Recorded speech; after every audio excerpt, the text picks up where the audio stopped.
This recording is copyrighted and is licensed and released under the Creative Commons Attribution 3.0 Unported license.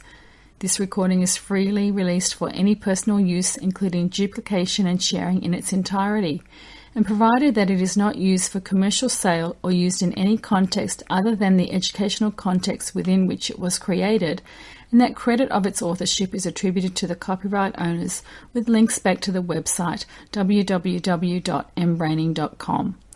Please note that this recording is intended for educational purposes only and is not rendering any medical, psychological, financial, legal, or other professional advice. Any personal actions taken based on this recording is at the sole discretion and responsibility of the listener. Hi, I'm Grant Soosalu. Did you know the latest research findings in neuroscience have shown that we all have 3 complex and functional brains, one in our head, one in our heart, and one in our gut? Our book, mBraining, describes the scientific evidence for this as well as a suite of powerful yet practical methods for harnessing the capacities of your 3 brains to achieve greater wisdom in your daily decisions and in your actions. With MBIT, you can live more fully, more powerfully, and much more joyfully than ever before. I'm talking today with Mary O'Malley. Mary is a world-leading author, speaker, and counsellor from the USA. In the early 1970s, a powerful awakening set Mary on the path to changing her whole relationship with the challenges of life, freeing herself from a lifelong struggle with darkness. Since that time, Mary has taught extensively throughout the world. She's an inspirational speaker who leads retreats and transforms people's lives. She provides individual counselling and also offers ongoing groups where people can come together to experience an awakening to self-acceptance. Mary's books and teachings are endorsed by some of the greatest leaders in the fields of personal development. Talking today with Mary O'Malley, author of a number of wonderful books, and in particular a new book that's just come out, What's in the Way is the Way. And I thought, Mary, if we could start with perhaps you telling our listeners a little bit about yourself, your background, your bio, and what brought you to writing these books. Well, I was given this wonderful gift, Grant, and that was to take the journey into the kind of darkness that most people don't survive. And, most people would say, why would that be a gift? Because all the way along the line, everybody tried to fix me. And it got me to the place of mental hospitals and suicides and deep compulsions. And then when I was 27, a person came into my life that taught me how to be curious rather than trying to fix or control or even heal anything. And then a few years later, Stephen Levine came into my life, who is a man that's written many books on death and dying, but it really, truly, hanging out with him, it was all about the journey into being fully alive. So I was gifted not only with having been lost in great darkness, but also how to walk through it and out the other side. And it's not through fixing, changing, rearranging, getting rid of, rising above. It's all about curiosity and great heart. Yeah, beautifully put. And truly that's every one of us, our journey in life, because very few people have the privilege of popping into the planet and then having no suffering or nothing that isn't a learning for them. And it is that sense of curiosity, that creativity of like the spirit of curiosity at the heart level, but the creativity at the head level to be really truly deeply exploring what it means to be alive. Yes, fully alive. Yeah, and that's the gift of bringing our human spirit alive that I believe is the journey of every one of us souls on the planet. And it's certainly the message of our work, Marvin and my work on mBraining, which is about how do you connect deeply with all of your own inner wisdom to bring your human spirit alive. So that was, in a lot of ways, that's what attracted me to your work when I was doing the initial research on head, heart, gut. And I was looking at various aspects of what happens when head, heart, and gut isn't aligned. And of course, compulsions is one of those key things that comes out in the dance between head, heart, and gut when they're not aligned. I noticed that in the gift of Yeah, during that suffering aspect, Yeah. suffering, as you point out, your wonderful books, is really, it's more about a message than anything else. If you Exactly. connect Yes. with that message, then Yes. wonderful things open up so that you stop, you go meta to the suffering so that you don't see the suffering, or as what the Buddhists would say, you don't do the suffering of suffering. You don't see the suffering now as something other than what you can be curious. It's a message. It's something to embrace. Like you said, it's a gift. And when you Yes. treat it as a gift, you take away the suffering of suffering, and the suffering itself then gets alleviated. Yeah. You say in What's in the Way is the Way, it's about alchemy. Right. And it's the transformation of that suffering into the that's- gold of joy of being alive. Yeah. Now, in The Gift of Our Compulsions, one of the things you said was compulsions open the door back into our hearts. And I wondered if you'd speak to us a little bit about this notion of, coming back into our heart and the importance of the heart, because obviously from an MBIT perspective, we know that the heart is actually an intelligence. It's a complex adaptive neural network. It's a brain. It has memory and learning. So the importance of the heart Right. to all of this, these journeys. Would you speak to us about that? Yeah. Well, first of all, to me, the heart is the main brain. Mm-hmm, mm-hmm. And all of us on this journey, it seems, I call this the dualistic schoolroom life, and it seems that we have to take on what we're not. And I described it in the new book in this way: imagine a meadow, and everything flows in that meadow. That's life. Light flows, sound flows, day flows into night, winter into spring, and nothing in that meadow is at war with what is. We lived in that meadow. And when we lived in that meadow when we were very young, we were connected in our bellies. Our hearts were open, and we hadn't yet fully created this storyteller in our head that is always struggling with life. And so imagine those clouds in the meadow that slowly and surely, as we grow up, they begin to lower and they begin to whirl and swirl around our head. And that happens when we begin to hold our breath and tighten our belly, which really shuts down these two most primary brains, the gut brain and the heart brain. And so imagine that you're in this meadow and you are completely surrounded by clouds. The key is you've never left the meadow. You just think you have. This is what I say in The Gift of Our Compulsions, is that our core compulsion is to struggle. And all the other compulsions are an attempt to numb out from that. In my world, you don't try to get back to the meadow because you are already in the meadow. You're just caught in what I call the bubble of struggle. And so the alchemy, or the ability to really dissipate these clouds, happens through two core aspects. The first is curiosity, the ability to be with what is. Oh, that is fear rather than I am afraid. It's learning how to use your mind rather than being caught in your mind. But most importantly, it's the heart. That the more you begin to see this cloud bank of struggle that you've lived in, I mean, my goodness sakes, we struggle about the length of the stoplight, or we struggle about how much hair we have, or we don't, have too much hair, or whatever, or our hair doesn't look good today. We have become caught in struggle. And to be able to step back, and this is what all 4 books are about, each in their own way, to be able to step back and begin to become curious about the cloud bank, and then to be able to enfold it in our hearts. Because you will see, and everybody knows that place where it's just, you just maybe did a big mistake at work and your boss got mad at you, and you, on your way home, you got, 4, 6 packs of beer, and then you wake up the next morning and you're hungover, and you feel like you're the worst person on the face of the planet, and you feel, nothing will ever be better. That is the point where we begin to learn how to be with this struggling self, because we're not it.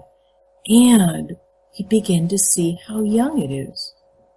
And that's where the heart comes, that you can actually say to the one that is afraid, I see you.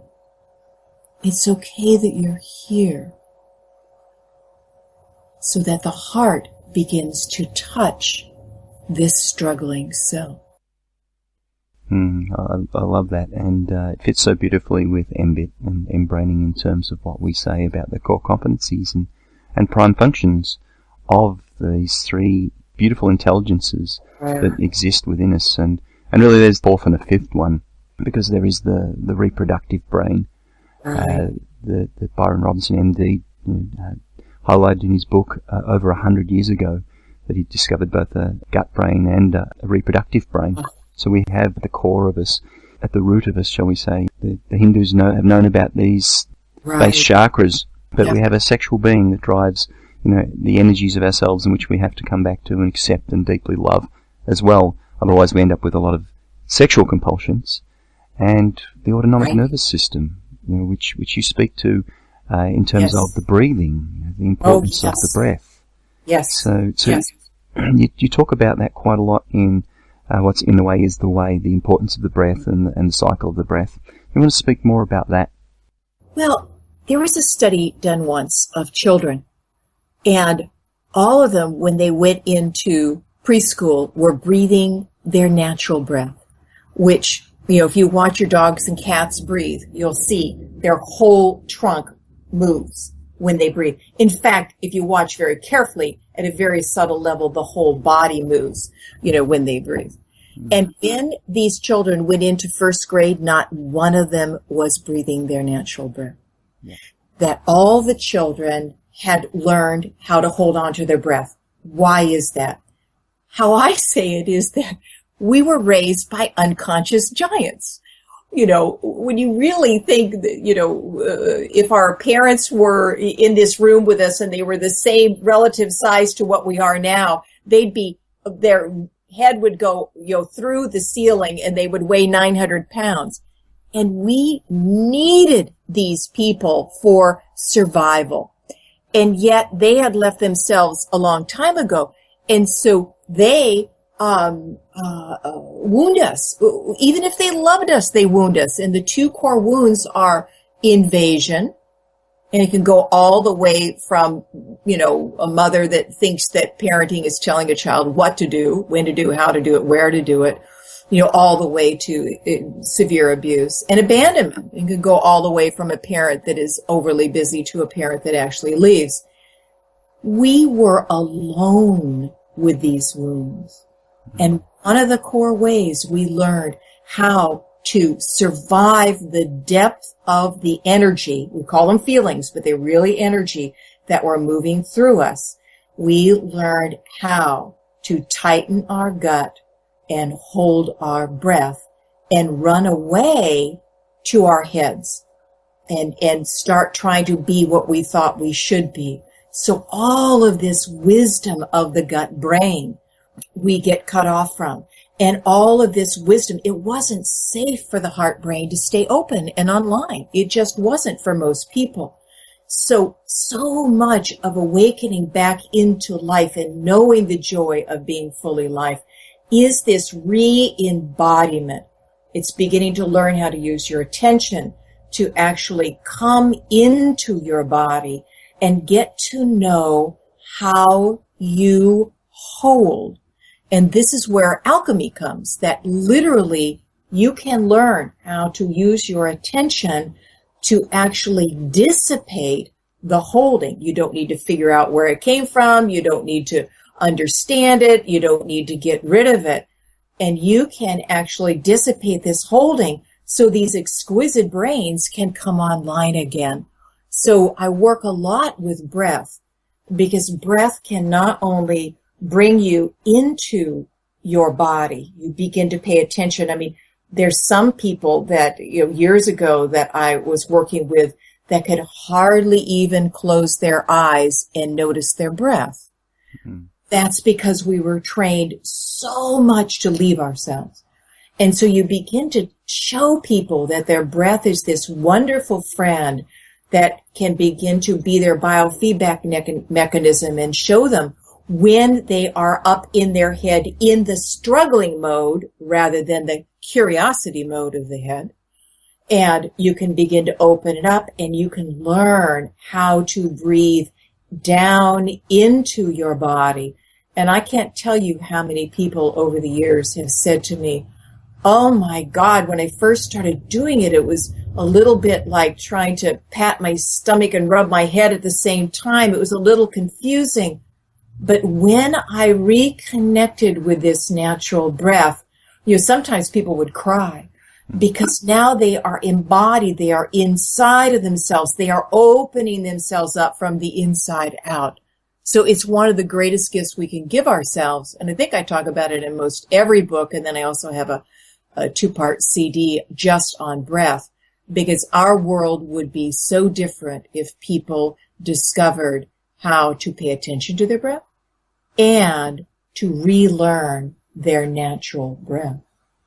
Yeah, spot on. Beautifully articulated. The breath is the gateway, as they say, the gateway to the soul. It's certainly the gateway to the control of the autonomic nervous system.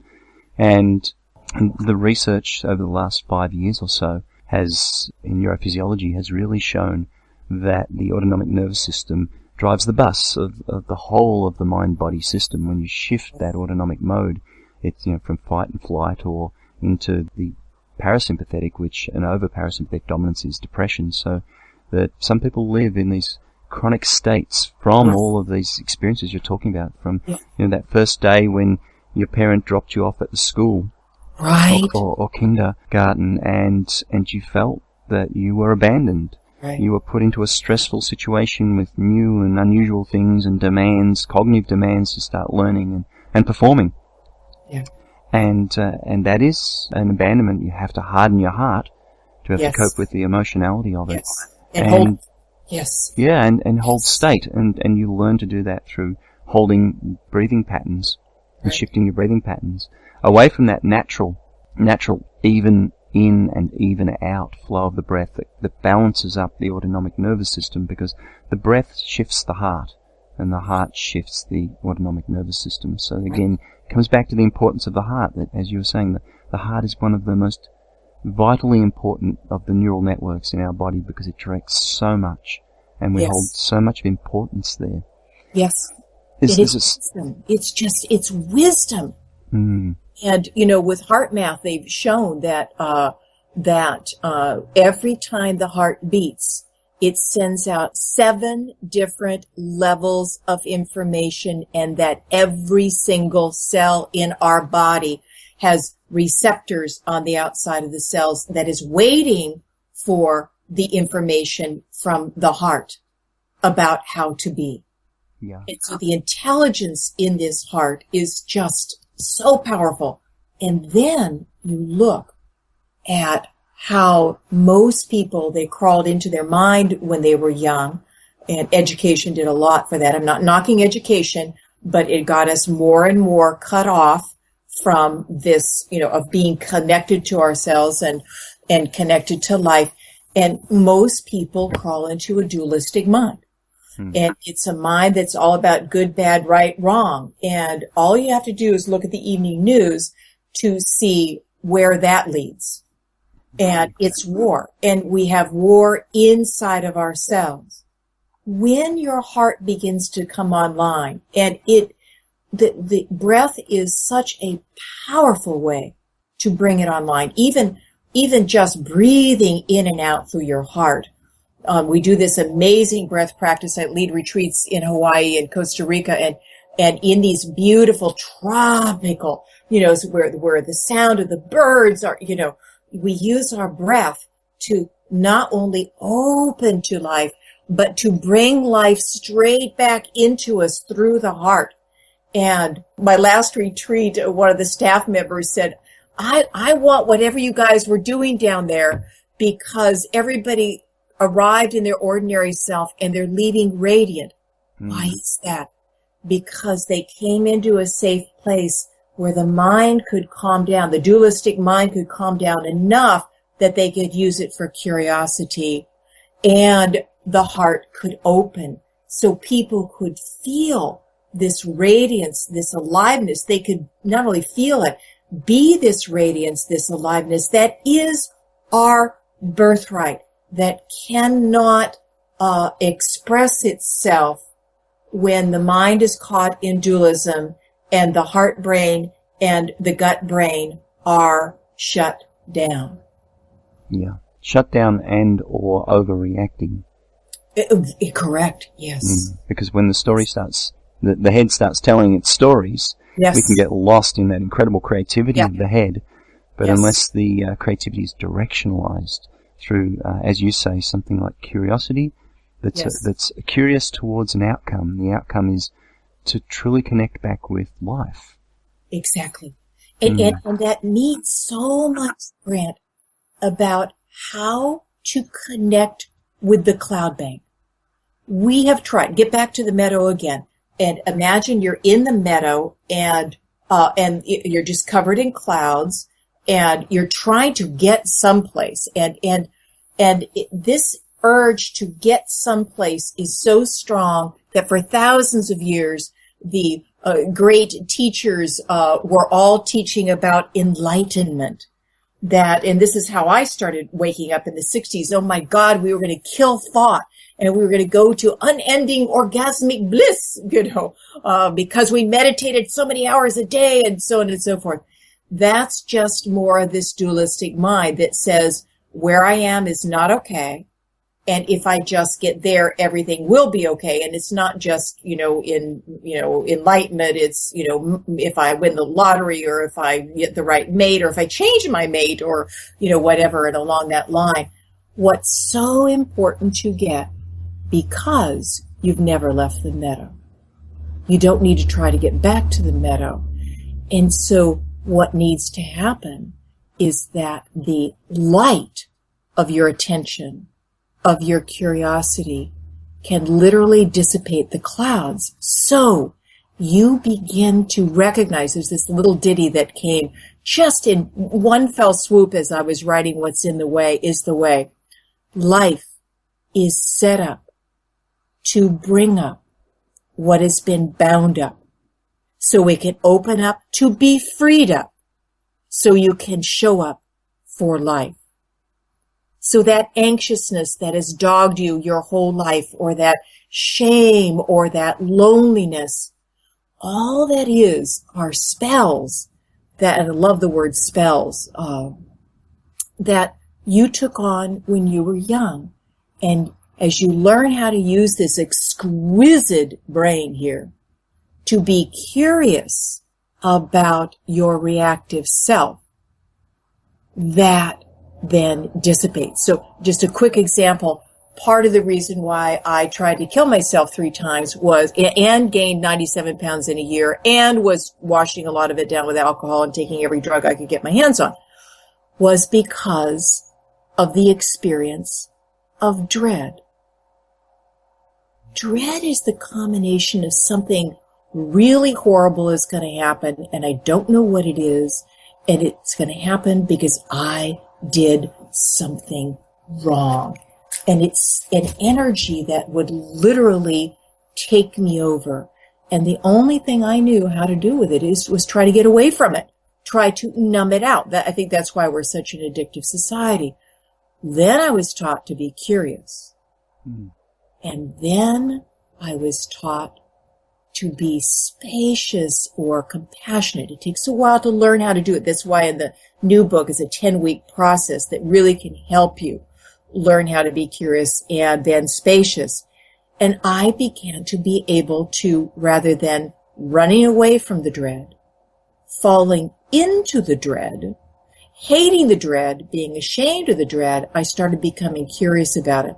I could only do it for a few moments at the beginning, but slowly and surely, I began to be able to stand with the dread. And it really was, and this may be hard for most people to understand, but I used to call that a feeling.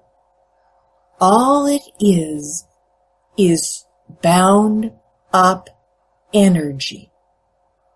And all that energy really is joy.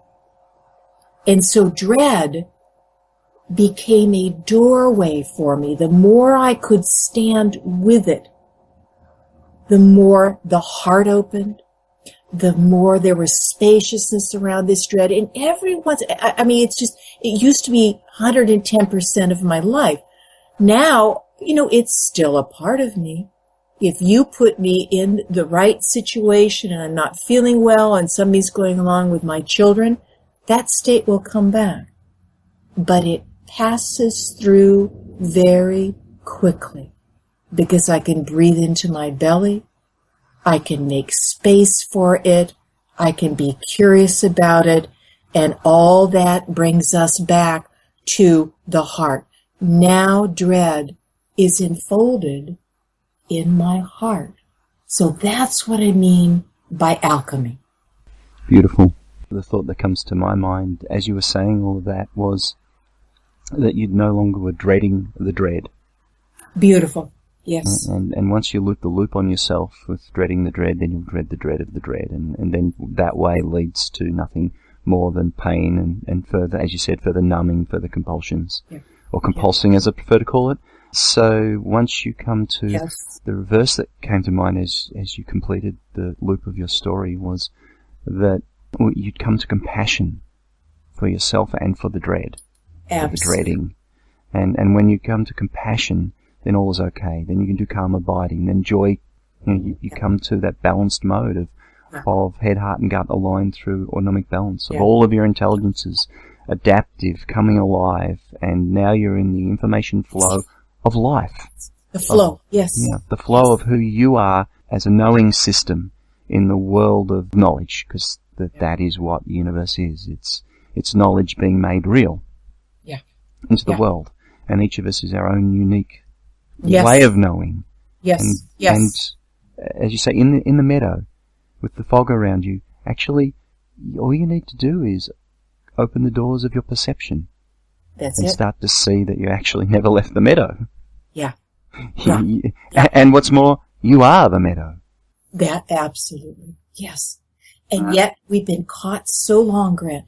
And all you have to do is look at the evening news to, see how that we're moving through this evolutionary phase as a species where the old way is dying, this way of struggle, this way of good, bad, right, wrong, and the wisdom of the heart is becoming our guide. And I think it's so important for people to know, as you said earlier, that each one of us is given some of this unconsciousness.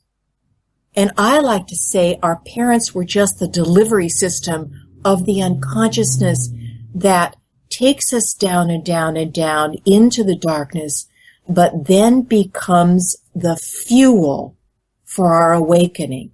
And so I want to say to people, if you're caught in darkness right now, it's not because you're doing something wrong or your parents screwed you up or God fell asleep on the job. Your life is for you. Life knows what it's doing. And you are hearing these words. You are hearing the possibility that rather than trying to change your experience, you can begin to become curious about your experience. And that's when doors begin to open. Yes. And once the doors are opened and you step through them, realizing that you are the doors in the first place, that what's, as you say, I love the title of the book, what's in the way is the way. Is the way. How you are selfing yourself is the journey of yourself, and you cannot not self. It's like we are all, as Sartre said, we're all condemned to freedom. Yeah. We are free to choose, and not choosing is a choice. So you cannot not choose. Exactly. You cannot not choose to live the life that you have. And in which case then it comes back to what, as we say in our book mBraining, that it's then the choice becomes, why not live the highest expression of yourself? Right. And whatever that is, and to discover that, that's the importance of curiosity and holding that curiosity in your heart and Yes. knowing the importance of breathing so that you can educate yourself back to be able to breathe naturally all of the time, and notice when you're not, to calibrate when you're not Exactly. breathing. Yeah. So it's very much, we have a 3-step process, which is awareness, pattern interrupt, and then new skill.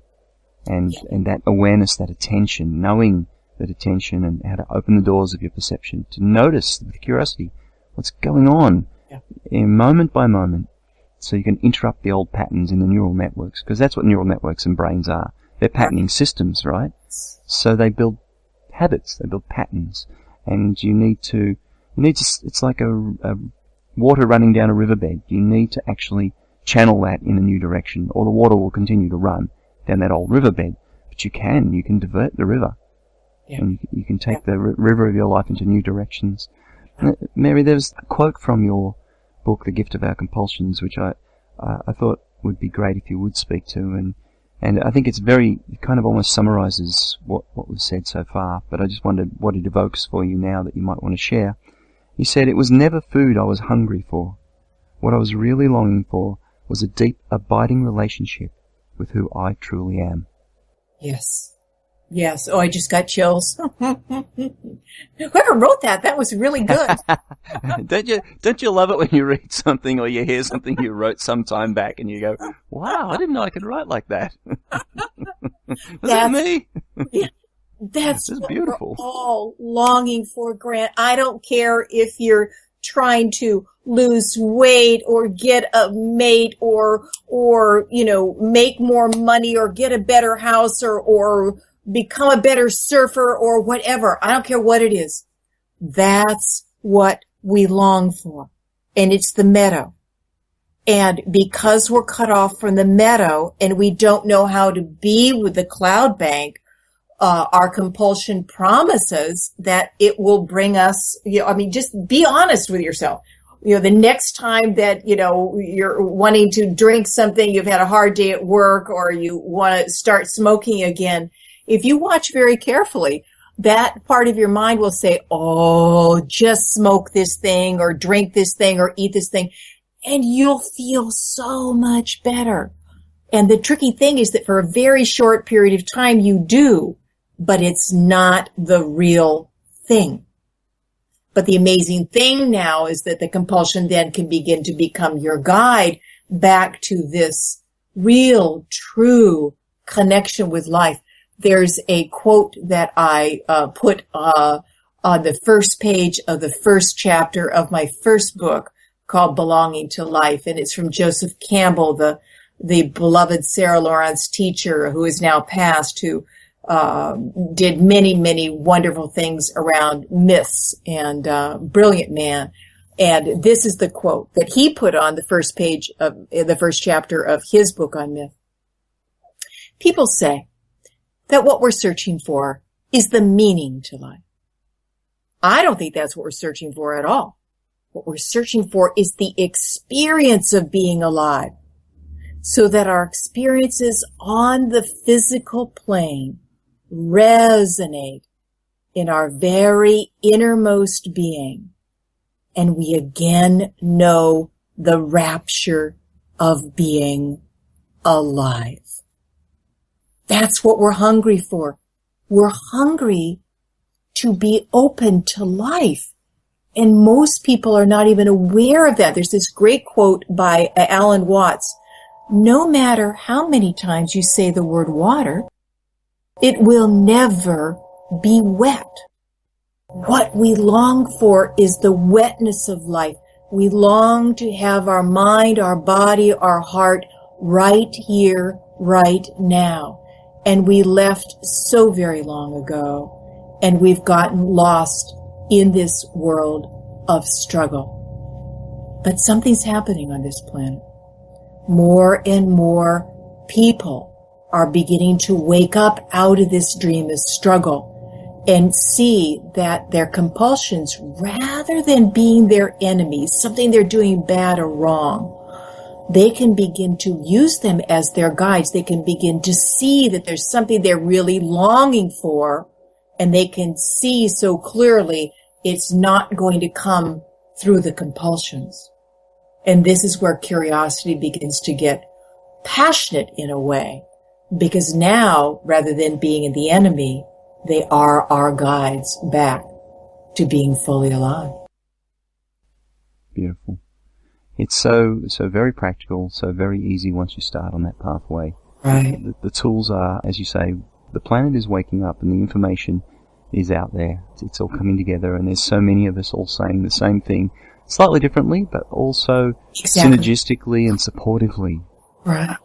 The message is becoming more and more available, as is the support, the learning, and the community, the wisdom community is being built, and it will reach a tipping point, and it will be a change in consciousness, the level of the whole planet. And indeed, that is the remit that when I wrote mBraining, after I realized Marvin and I at 2 a.m, one evening down by the ocean, we were researching the book and designing it, and we realized that when we talked about the highest expressions of the heart, head and gut, what that was the highest expression of you, of the person, and that you were expressing yourself into your spirit coming alive. And so I realized that with this neuroscience basis, I needed to spread this message, because it's right. Ancient wisdom meets modern neuroscience, so it convinces the head brain.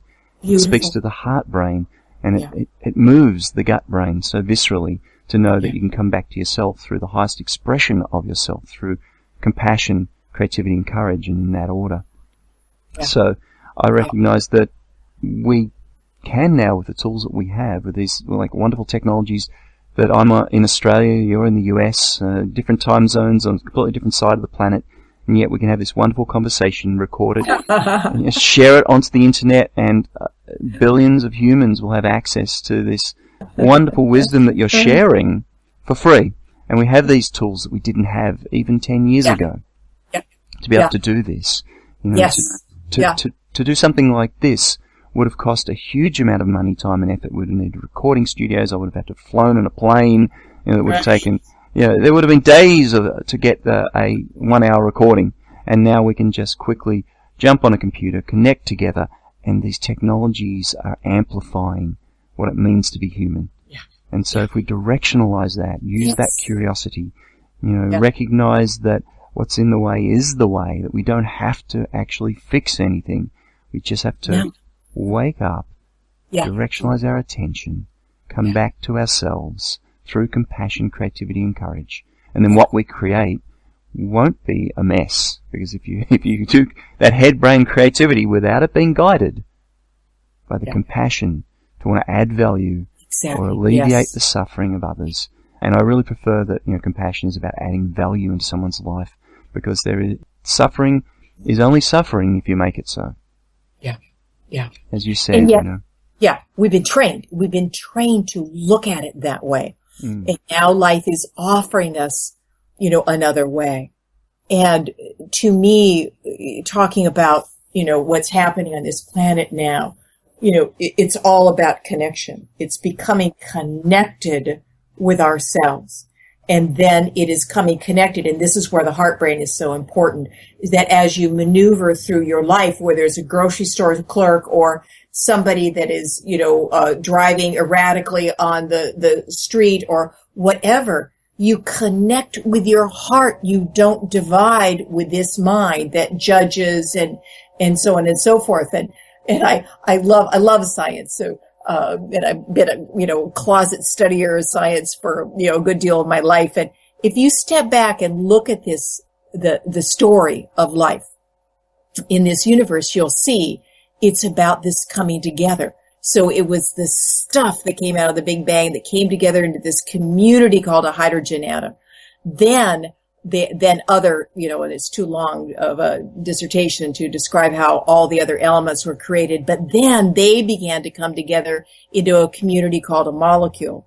Then the molecules started coming together through, into a community called cells, and then cells began to come together into communities called multi-cell beings.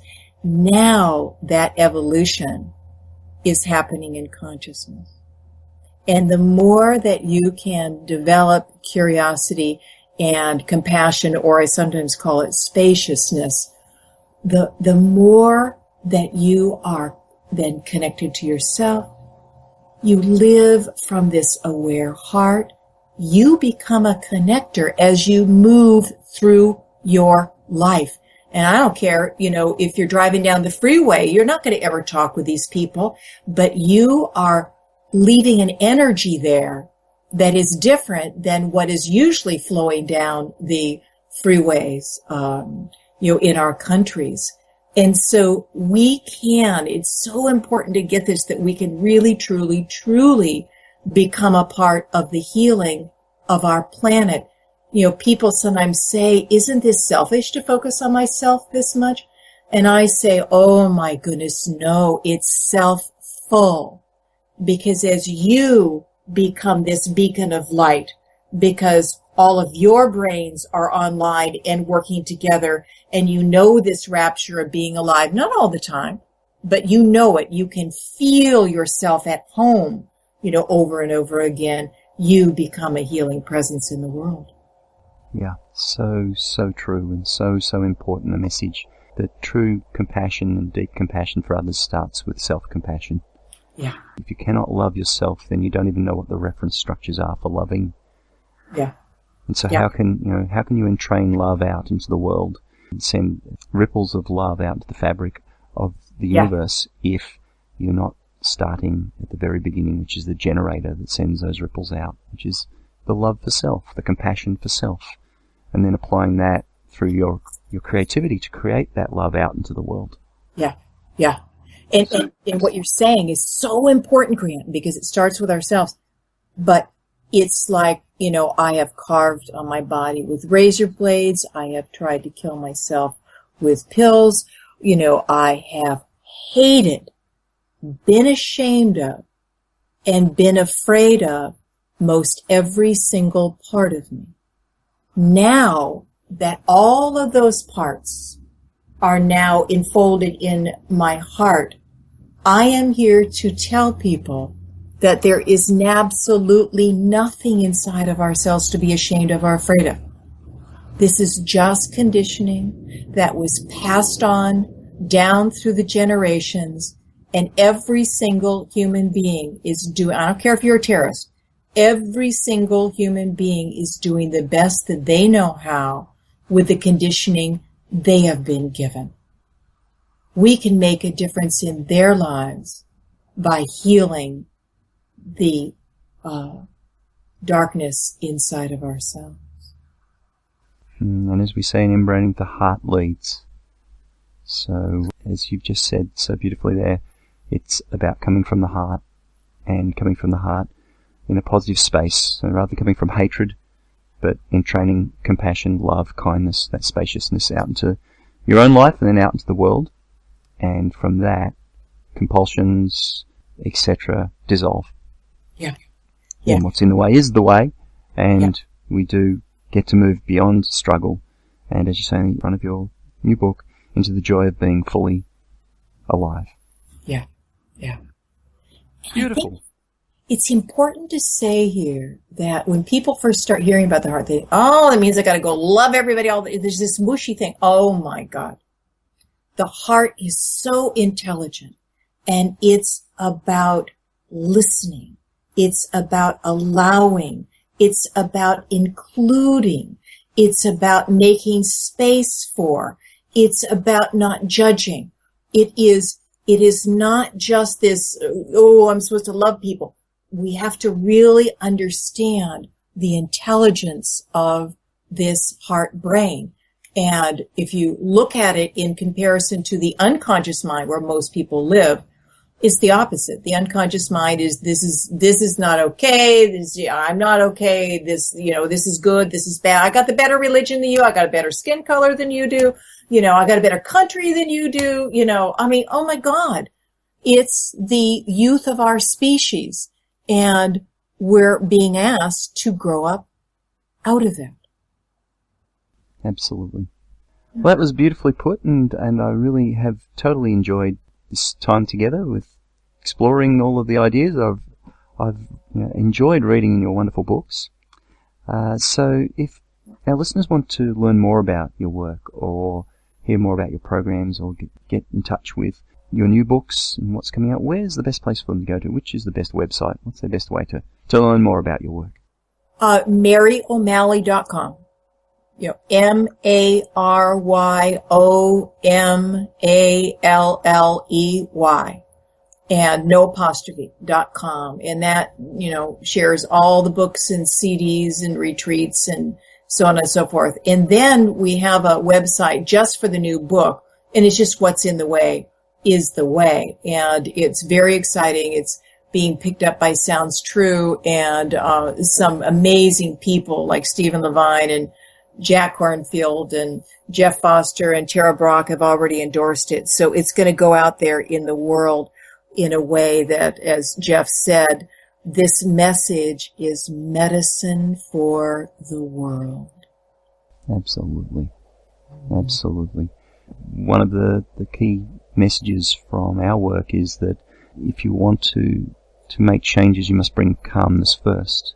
Uh-huh. And I do believe that, as you said at the top of your new book, you say it's the guide to peace and well-being, and it's that notion of coming back to calmness, to autonomic balance. Yes. If we just all come back to calmness first, that is the basis of love. That is the basis of compassion. Yeah. It's bring calmness first, so that treating what's going on in your life as the way, rather than being in the way, completely reframes it, allows you to bring calmness to that central flow point. And from that, your wisdom starts to emerge, because that's what our work has shown. When you come back to that central calm point, it allows the four brains to start talking together, to communicate in a way that isn't compulsing or depressing or stressing. Right. And from that point, your adaptive wisdom and intelligence, your inner intuitive knowing, can flourish. Yes. And that brings the peace and well-being in the world. In the world, in your world, inside of you, around you, and that's what this world so desperately, desperately needs. And if I've got just a couple of minutes, I want to add one other piece here, if that's okay. Yeah, sure. But because it is, life is an unfolding story. And in studying a lot about evolution, you see that when a phase is dying, so a new one can be born, which is what's happening now, that the old really puts up a fuss. You can see it down through the eons in all these major shifts of evolution. And so I just invite your listeners to look at like all that's happening in the Middle East and in ISIS and all this. This can be very scary. It can wake up the unconscious self, which is afraid. And I ask them to frame it in this new way, that this is the old dying and the new being born. And I want to leave them with a very wonderful story, the butterfly story. Elizabeth Satoros's take on it. She's an evolutionary biologist. And here is the caterpillar that really, truly is a very destructive animal relative to its size. And it eventually goes into a cocoon. It turns into goo in the cocoon. And out of that goo begins to become what they call imaginal cells. And I love that they call it that. And this is the first wave of the butterfly. And the goo always kills the first wave of imaginal cells. Then the imaginal cells start to gather together into communities, that make up the butterfly, and the urge for the new becomes stronger than the old trying to destroy it. And what comes out of that is a totally opposite being, a being that gives, it pollinates, and a being that has this vast view. It can fly from Canada to Mexico, for heaven's sakes. I believe that's what's happening on our planet. And so I ask people to frame it in that way, that this is just the rearing up of that old that is asking us to not meet it with fear. or if fear is there, to meet your own fear so you can hold the space, so you can be the space for this amazing healing that is happening on our planet. Wonderful. Beautifully expressed. Thank you, Mary. That's such an important message. And I do think that that is exactly what's happening on the planet right now. Right.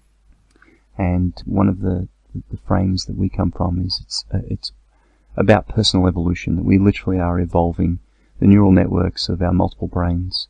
And, of course, as you say, the old patterns are patterns because they hold patterns constant.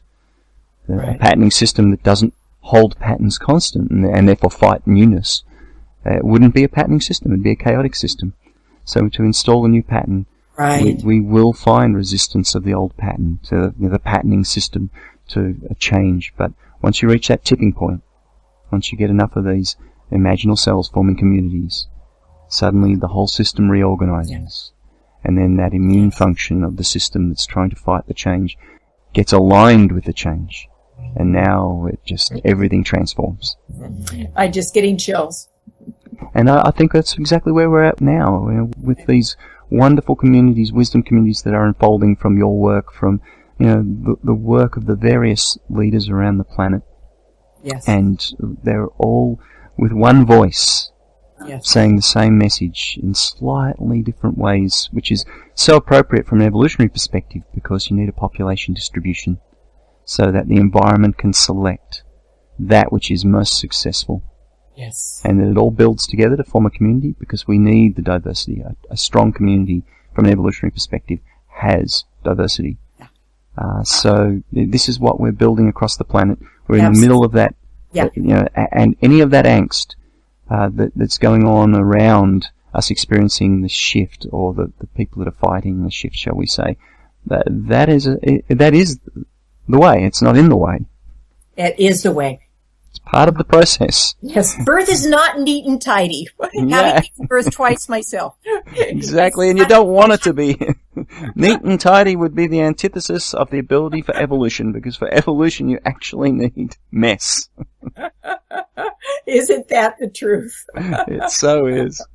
Well, thank you very much for your time and sharing your wisdom and your knowledge and your experience, the message that you have in your many books and programs.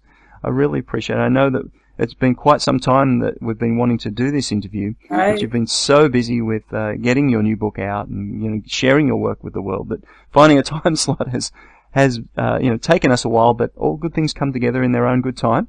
Oh yes, and this has been wonderful, Grant. Just wonderful. It's just really wonderful to be connected to you, and for you to allow me to allow through me what life is giving to the world through this being. Beautiful. Thank you very much, and I'm going to be definitely looking forward to whatever your next book will be, because I know you'll be working on one. In due time. Right now, I'm enjoying it's pretty. I work full time, and then I have this passion. When a book says you have to write me, I say okay, but oh my goodness, it certainly fills up the nooks and crannies of your life. So I'm enjoying having more spaciousness in my life right now. Yeah, right. When a book grabs hold of you, it's a commitment. I know that feeling. It is, and you don't have any choice. You really don't. No. And when it's something that you're passionate about sharing, it will come out. Right.